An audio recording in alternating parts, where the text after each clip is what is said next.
This video was sponsored by Enhance, Neowatt, A Better Road Planner, Elbilmek, Kempower and Bilkomponenter. Yo, what's up? We are still in Thailand. Actually, in 2 days, we're going to travel back home to Norway. It's going to be, sad. Nice weather outside here. It's supposedly -7 to -15 degrees Celsius in Home. Oh well, anyway, today I want to talk about Valdemar and Elbilmek. So I just saw a post here.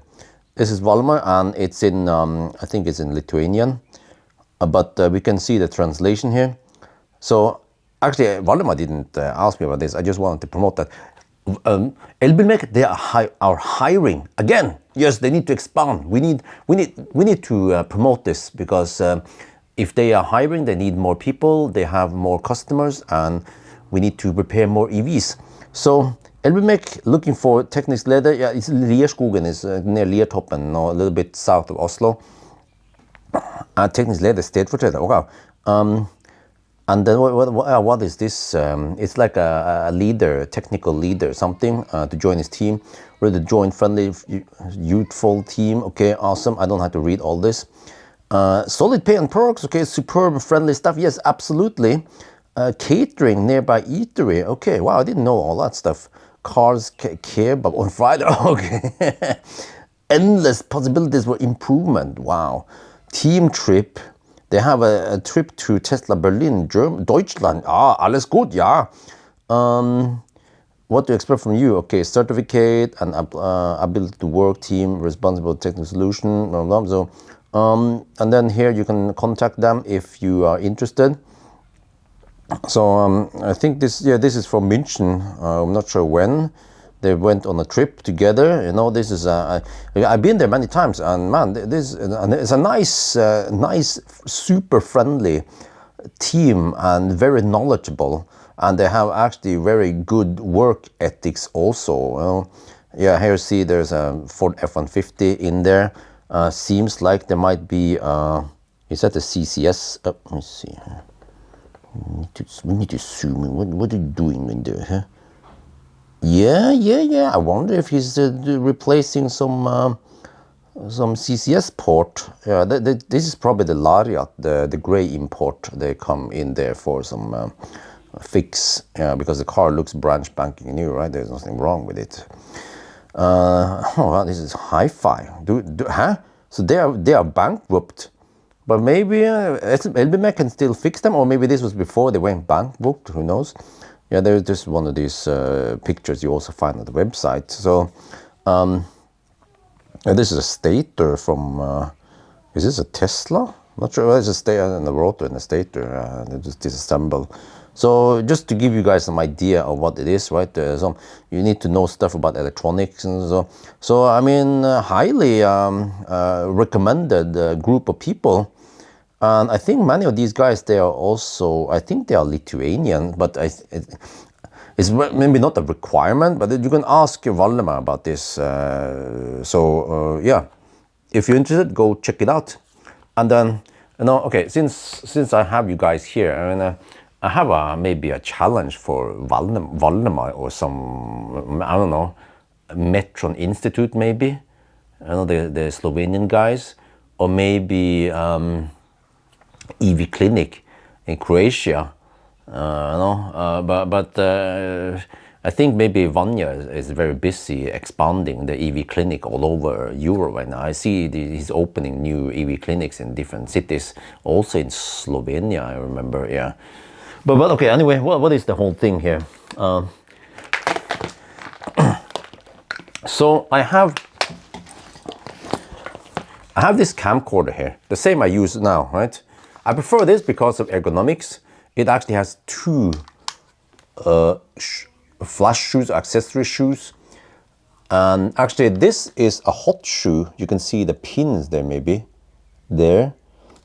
There's a hot shoe that goes with the Tesla, with the Canon accessories, like the microphone. The cool thing is that the audio, everything is connected there, and the phantom power also goes there. And when you turn on the thing, it turns on, very convenient. And then this is just a regular cold shoe, but it has big articulating screen, right? when you do this. Let me show you here. It actually has pretty good zoom. Wait, okay. It has big sensor. I'd be like, but why don't using mirrorless and so on? No, I prefer this because of ergonomics and and also taste and so on. I like it. You know, they have the zoom rocket there rather than like doing this. And stabilization is pretty good, right? And it handles. It's very versatile for my use. The only problem is that this is getting kind of old, but they don't have an updated version that I feel like is worth upgrading to. But it's the HFG60, so it's my tool, you know, it's my very important tool. I use 2 of these when I travel. And there's also another Canon 6D Mark II, but okay. The power, you plug in, okay, here. And then this is what I need to bring with me usually when I go on, I don't know, well, it depends, but road trip especially, trip to Bangkok or I don't know, Arctic Circle if I do that, or Yalo. I could on shorter trips skip this, but the battery here, it's, oh, okay. It's called BP 820, I think. It's quite common, and it's 8.4 volt or 7.4 volts. So it must consist of 2 lithium-ion cells in series, right? To get this. So, so I mean, okay. So if it's 7.4 volts, that's the 3.7 volt cell voltage, and then if it's 8.4, that means 4.2 volt. Well, I hope they don't charge the 4.2 volts. But okay, you can get a bigger battery, I know that. The only problem is that it fits perfectly fine here. If you get a bigger battery, it pokes further out. And then, okay, I can extend this to still be able to see here a few times I use it. But I like the thing. It actually weighs, I don't remember, 600 grams or something, plus the microphone that I haven't hooked on here yet. But it doesn't have USB-C charging. So this is actually a third-party charger.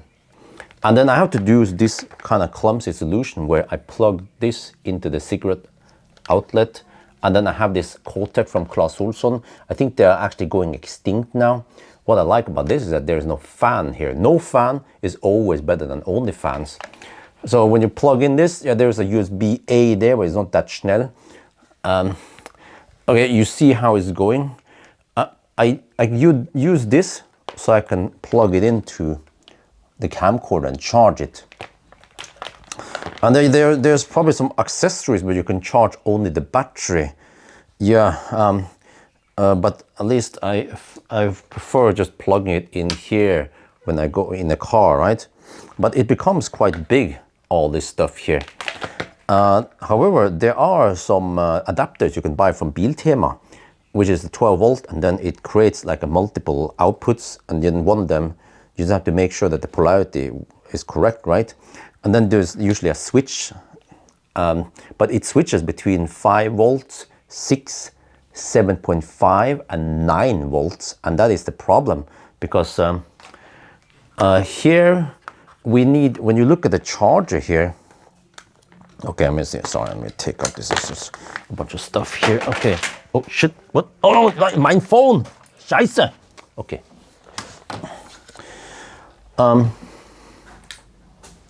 The charger here will output 8.4 volts. So that's the charging voltage, but I'm not sure if it has variable voltage. So I don't know if it charges the cells at 4.2 volts each, right? In series, okay, whatever. So it means that if I'm using that generic, I set it to 7.5 volts. I don't know, it could possibly charge this, but maybe until around 20% state of charge, then it stops because the voltage doesn't go higher. And if I feed it with 9 volts, that sounds like a recipe for disaster. Then it will eventually, I don't know if it overcharges it or what the heck happens, and then the thing goes kaboom, right? So I need to feed this camera with 8.4 volts, very important, otherwise shit hits the fan. I have once dropped this actually in Millennium Falcon. It dropped only around 30 centimeters, but it was severe enough. Wait, what the heck is this? The heck, man?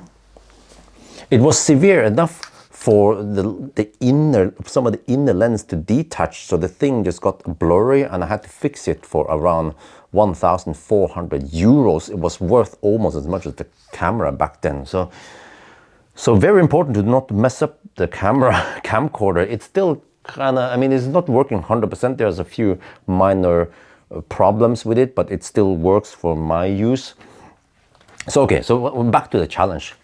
What we need is, this is not ideal because many MEB cars nowadays, they don't have 12 volt outlet in the front, and they have it in the back, but the hassle is that I have to plug in the back and then pull the cable all the way to the front, and then sometimes if it's slightly loose, then suddenly I don't have juice.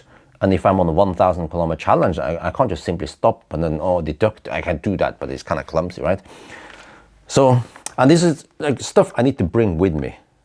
So what if we have USB-C instead? But we need a voltage regulator, because USB-C, from what I understand, can supply 5 volts or 9 volt, right? 12 volt. So maybe we can request. Yeah, that's the thing. It should be somewhat versatile. So if we can request 5 volt or 9, we need to do some kind of handshake, right? Ask the device that we are connected to. Because if you plug it into here, for example, I'm not sure how many volts the Samsung will output and how many amps and all that. It must also be able to supply maybe enough amps, but I think if the current is lower, then it will just take longer to charge the camcorder, but maybe it needs a minimum current at least. But from what I've seen here, it requires only 1.5 amp, which is usually fine within the USB-C specification. So what if we make a USB-C thing that has a voltage regulator? It needs to regulate it up to 8.4 volts from 5 volt or 9 volt or whatever, right? I'm not sure how you're going to do that. And then instead of going this is quite clumsy, because you go from 12 volt to 12 volt DC to 230 volt AC, and then you're shooting a bird with a cannon, and then you transform to 230, and then you transform it down to 8.4 volt DC again. So I had a device back then many years ago that was a cigarette lighter thingy with this output, but then it got kaput, and then I couldn't find it on eBay again, and every time I tried to search, I couldn't find that device anymore. Maybe because people don't use camcorders, they use the mirrorless cameras nowadays. But we need something with a USB-C, like I mentioned, but then on the other end, we just need this, right? With the right polarity, hopefully. And then that would be super slick. It'd be just like a, I don't know, it can be long enough, maybe like 1.5 meter or something, right? But just a USB-C with a little bit of electronics in the USB. I don't know how to do that. And then this end, and then I can charge this. So it's not a big deal, because I can still carry this around when I'm in a car. There's always enough space for this, no big deal. And if the trip is not too long, a range test or something, then the battery here should be fine. However, they seem to degrade a little bit now. So instead of getting 2 hour recording time, I might get only around 1 hour nowadays, or a little bit over an hour. So I just have to keep them topped up a bit. Yeah, and eventually I need to buy some new ones, but they usually cost around 130 euros for the original Canon. You can of course bring more batteries. ABC always bring accumulator. Okay, whatever. Yeah, original batteries from Canon are freaking expensive, but eventually I might need to buy them anyway. But I also bought some third party from Battery Online or whatever. And first of all, they were slightly bigger, but when you connect it and you turn on the camcorder, somehow the thing is the freaking Ninja, because it's Japanese. And then there was an error here saying that this is not original Canon battery. It won't work. I was like, yeah, so, but whatever. I still like the idea to just plug it in and charge it, right? And also another slight disadvantage with this is that it depends, not always, but when you plug it in, this device might make some buzzing noise. Could be 50 hertz, right? And that buzzing thing goes through here somehow. I don't know how that works, but when you plug it in and you record it, the buzzing sound is recorded into the camcorder. But when I had that slick DC thing, it was not there. So it seems like the AC here creates some kind of buzzing noise, but like I said, it's not always there. So, and it seems like the other device I have in Norway does not create the thing, yeah. So it's like, okay, it works, but how about that other device? The thing is, the reason why I show you guys this is because I think many of my viewers are also somewhat interested in electronics and the stuff around it. So, I mean, are they gonna make one? Who knows? I just mentioned it's no big deal if Valdemar or what's his name again? Sorry, my brain is just so full now. Metron, yeah, Andre at Metron, if they don't bother making some of this. But I know that Valdemar likes a good challenge. I remember it seems like he had a lot of fun when he was playing around with that Soul, that device and stuff like that. So we'll see. Okay, anyway, that was it about Valdemar. And of course, once I'm back in Norway, it's freaking cold outside. We need to make another Valdemar's garage, yeah. Want to see how it's up with him, you know, want to see how it's going and so on. And I also have plans to replace the e-Golf. E-Golf has some rust problems, and okay, I can try to fix it, but I think I just want to get rid of it, and I want to upgrade to classic Ioniq. And then actually, nowadays seems like classic Ioniq in Norway sells for less than 100k. Look, ooh. But I also asked Valdemar, but I don't know, he hasn't come across one. If someone has a kaput classic Ioniq with, I don't know, motor or something, the more Morbis motor is making some noise, maybe he can buy it cheap and then repair it. We can make a video and then I get away with slightly less than 90k. That would be great. And then when it comes to the e-Golf, not sure how much I can get for it. I'll be okay if I can sell it for around 40k. Look, that's actually the price I paid for it. So I was getting a nice price from Valdemar about a year ago. So I think that's it. Just a little bit update what's going on now so far. So yeah, I hope you guys enjoyed the video. As always, thank you for watching and talk to you later.